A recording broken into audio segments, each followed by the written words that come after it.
How to get standard parts in your once human game if you're playing it on your PC or if you're playing it on any other device, then how you can simply get standard parts for your game.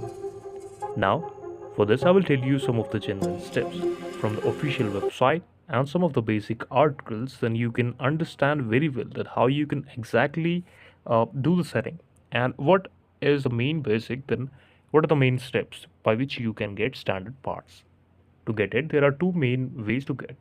First is disassemble items. Use the disassembly bench in your base to break down stuff you don't need. Electronics, small motors, and mechanical parts often give standard parts with it disassembled. Explore and loot. Head to high level areas like River and Broken Delta contain junkers, piles.